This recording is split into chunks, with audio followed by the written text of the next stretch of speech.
நலம் காக்கும் ஸ்டாலின், உங்கள் குடும்பத்தின் நலன் அரசின் பொறுப்பு. தற்போது திமுக கொள்கை பரப்பு செயலாளரான திரு எழிலரசன் நம்மோடு தொலைபேசி வாயிலாக இணைந்திருக்கிறார். அவரோடு பேசலாம். சார் வணக்கம். தெற்கு ரயில்வேல இந்தி மொழியுடைய பயன்பாட்டை அதிகரிக்குமாறு இப்போ மத்திய அரசுடைய ஆணையானது பிறப்பிக்கப்பட்டிருக்கு. ஏற்கனவே பார்த்தீங்கன்னா ரயில்வேஸ்ல நம்ம மாநிலத்தவர்களை விட வட மாநிலத்தவர்கள் அதிகமாக இருக்கக்கூடிய ஒரு குற்றச்சாட்டும் எழுந்துட்டு இருக்கு. இந்த சூழல்ல மத்திய அரசுடைய இந்த ஆணையை எப்படி பாக்குறீங்க? உங்களுடைய கருத்துக்களை பகிர்ந்து கொள்ளலாம். ஒன்றிய பாஜக அரசு தொடர்ந்து இந்தி திணிக்கிற பணியில தான் இருந்துட்டு இருக்காங்கன்றது நாடு அறிந்த செய்தி. ஏற்கனவே இது ஒன்றும் இன்னைக்கு புதுசா இல்லை. நாம தொடக்க காலத்துல இருந்து இந்தி திணிப்பை திமுக தொடர்ந்து எதிர்க்கிறது. தமிழ்நாடு ஏற்றுக்கொள்ளவில்லை. தமிழ்நாடு எல்லா விதமான போர்க்களத்தையும் சந்தித்திருக்கிறது, உயிர் தியாகம் செய்திருக்கிறது. தமிழ் மொழியை தாங்கி நிற்கக்கூடிய ஒரு இயக்கமாக திமுகவும் இருக்கிறது, தமிழ்நாடும் விளங்குகிறது. இதை வேண்டுமென்றே ஒன்றிய பாஜக அரசு செய்து கொண்டிருக்கு. நீங்க நல்லா கவனிச்சுங்கன்னா தெரியும், இந்தி திணிப்புன்றது எல்லா இடங்களிலும் ஒன்னொன்னா நுழைக்கிறது. இன்னைக்கு மக்கள், அதாவது சாமானிய மக்கள் பயன்படுத்துகிற இடமான ஒரு ரயில்வே துறையிலையும் அதை திணிக்கணும்னு நினைக்கிறது. என்ன நோக்கம்னு மட்டும் பாருங்க. அதாவது மொழி என்ன அங்க பயன்பாடு இருக்கோ அந்த மொழியை தான் கொடுக்கணும். ஒரு நாடு, ஒரு ஒட்டுமொத்த நாட்டை ஆளுகின்ற அரசுக்கு என்ன இருக்கணும்?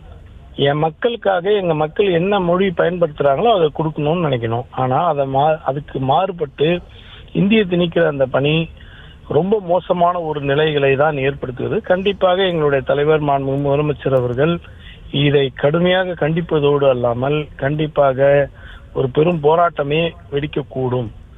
ஏன்னா மக்கள் பயன்படுத்துற ஒரு இடத்துல நீங்க இந்திய திணிப்பீங்கன்னு சொன்னா அந்த இந்தியை அழிக்கக்கூடிய வேலைகளில் கண்டிப்பாக தமிழர்கள் ஈடுபடுவார்கள். இந்தியை எதிர்க்கக்கூடிய போராட்டமாய் மாறும். இந்தியை தார்பூசி அழித்த இயக்கம் தான் திமுக கழகம். அதனால கண்டிப்பா இது ஏற்றுக்கொள்ள முடியாது. நீங்க இன்னொன்னு பாத்தீங்கன்னா தெரியும், நீங்க தொடக்கத்திலேயே சொன்னீங்க, இந்த மாதிரி ரயில்வே துறையில கூட தென்னக ரயில்வேலயே சதன் ரயில்வேஸ்ல அதிக அளவில் வடநாட்டவர்களை கொண்டு பணியமர்த்துறதுன்றது ஒரு மோசமான அணுகுமுறை. ஏன்னா ஒட்டுமொத்த இந்தியாவுக்கும் தொடக்க காலத்திலேயே இந்திய திணிப்பேன்னு சொன்ன போன அந்த காலத்திலேயே கூட இந்த மாதிரி ஒரு மோசமான நிலைப்பாடை எடுத்ததில்லை. அதாவது ரீஜனல் லாங்குவேஜஸ்க்கு என்று சொல்லக்கூடிய வகையில அந்தந்த வட்டார மொழிகளுக்கு ஏற்ப அந்த பகுதியில் வாழக்கூடியவர்களுக்கு தான் வேலை வாய்ப்பை தருவாங்க. இப்போ ஒட்டுமொத்தமா நீங்க வடநாட்டில் இருக்கவங்களுக்கு இங்கேயே கொடுப்பீங்க, இந்தி பேசுறவங்களுக்கு இங்கே கொடுப்பீங்கன்னா அப்ப தமிழர்களுக்கு எங்கன்னா காஷ்மீர்ல கொடுப்பாங்களா, இல்லைன்னா உத்தரப்பிரதேசல கொடுப்பாங்களா? அப்படி வாய்ப்பும் கொடுக்கறதுல அது தவறான அணுகுமுறையும் கூட. இதனால என்ன நடக்குதுன்னா விபத்துகள் தான், ரயில்வே விபத்துகள் அதிக அளவில் ஏற்படுவதற்கு இது ஒரு காரணமா அமையுது. அவங்களுக்கு மொழி புரிதல் இல்லாம இருக்கலாம். சிக்னல்ஸ் சொல்லும் போது அவன் என்னன்னு புரியாம காத்திருந்து அவன் தெரியாம அதனால விபத்துகள் ஏற்படுற நிலைமைகள் ஏற்படலாம். இந்த மாதிரி ஒரு சூழல்களை தவிர்க்க வேண்டும் என்பதுதான் திமுக கழகம் தொடர்ந்து சொல்லுகிறது. தமிழ்நாடு இது போன்ற இந்திய எதிர்ப்பை ஏற்றுக்கொள்ளாது, ஒவ்வாது. கண்டிப்பாக இது ஒரு மிகப்பெரிய திணிப்பை கொண்டு வராங்க. இந்த இம்பீரியலிசம்னு இது, அதாவது இந்தி இம்பீரியலிசத்தை ஒன்றிய பாஜக அரசு எல்லா இடத்திலும் கொண்டு வருது. இதை வன்மையாக திமுக கண்டிக்கிறது. அதே போல தமிழ்நாடு இதை ஏற்றுக்கொள்ளாது. தமிழக மக்கள் கடுமையான எதிர்ப்பை காட்டுவார்கள். கண்டிப்பாக இந்த திணிப்புக்கு ஒரு பதிலடி கிடைக்கும். சார், இப்போ தென்னக ரயில்வே அப்படின்னு பார்க்கும்போது குறிப்பா நம்ம மாநிலத்தை எடுத்துக்கிட்டோம் அப்படின்னா தமிழ்நாட்டை பொறுத்த வரைக்கும் வந்தாரை வாழ வைக்கும் சென்னை அப்படின்னு தான் நம்ம சொல்லுவோம். அப்படி இருக்கும்போது நம்ம மாநிலத்துக்கு வட மாநிலத்தவர்கள் அதிக அளவில் பணி சார்பாக வந்துட்டு தான் இருக்கிறாங்க. அப்படி இருக்கும்போது அவங்களுக்கு உதவி புரியக்கூடிய வகையில் இந்தி மொழி பயன்பாட்டை கொண்டு வரலாம் இல்லையா? அதை ஏன் நம்ம திணிப்புன்னு தான் பார்க்க வேண்டியது இருக்கா? நான் என்ன சொல்றேன்னா, இப்ப நான் இங்கிருந்து நாங்க வெளி மாநிலங்களுக்கு போறோமா இல்லையா? அந்த மாநிலங்கள்லாம் தமிழ் மொழி இருக்கா? நாங்கெல்லாம் போறோம். தமிழ்நாட்டை சேர்ந்தவர்கள்லாம் உத்தரப்பிரதேசத்துக்கு வராங்க, தமிழ்நாட்டை சேர்ந்தவங்களாம் ராஜஸ்தானுக்கு சுற்றுப்பயணத்துக்கு வராங்க, தமிழ்நாட்டை சேர்ந்தவர்கள் மத்திய பிரதேசத்துக்கு வேலை வாய்ப்புக்கு வராங்கன்னு சொல்லி அங்கெல்லாம் தமிழர்களை வச்சிருக்காங்களா? இல்ல தமிழ்ல படிவம் இருக்கா? கிடையாது.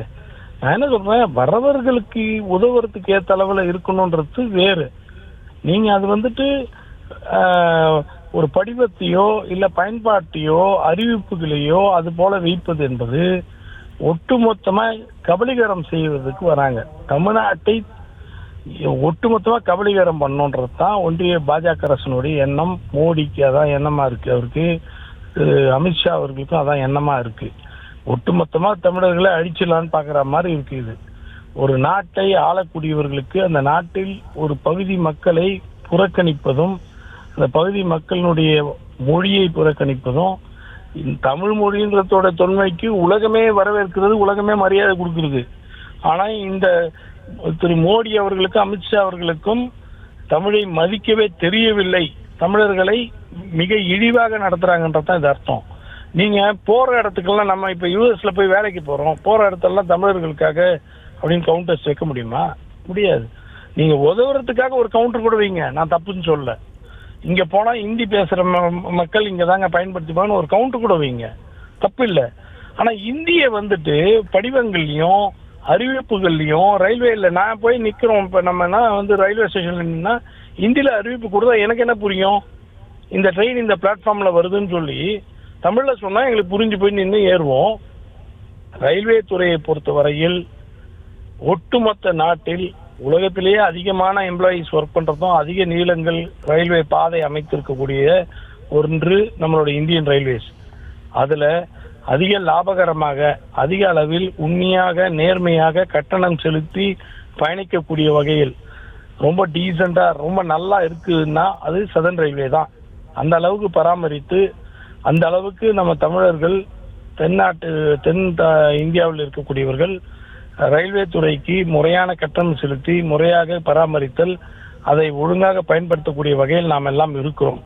ஆனால் அதை ஒட்டுமொத்தமாக இழிவுபடுத்துகிற வகையில் நம்மை இரண்டாம் தர குடிமக்களாய் காட்டுகிற ஒரு நோக்கத்தோடு ஒன்றிய பாஜக அரசு செய்து, இது திணிப்பு இல்லைன்னு சொல்ல முடியாது. வேற என்ன பண்றீங்க? தமிழ்நாட்டுல தமிழ்ல அறிவிப்பு இல்லாம வேற என்ன சொல்றீங்க? அப்ப உத்தரப்பிரதேசத்துல தமிழ்ல அறிவிப்பு கொடுப்பாங்களா? அதான் என் கேள்வி. உத்தரப்பிரதேசத்துல தமிழ்ல அறிவிப்பு வருமா?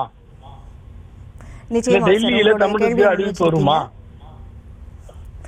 இந்த நேரத்தில் இணைப்பில் வந்து உங்களுடைய கருத்துக்களை பகிர்ந்து கொண்டமைக்கு நன்றி திரு எழிலரசன். நலம் காக்கும் ஸ்டாலின். உங்கள் குடும்பத்தின் நலன் அரசின் பொறுப்பு.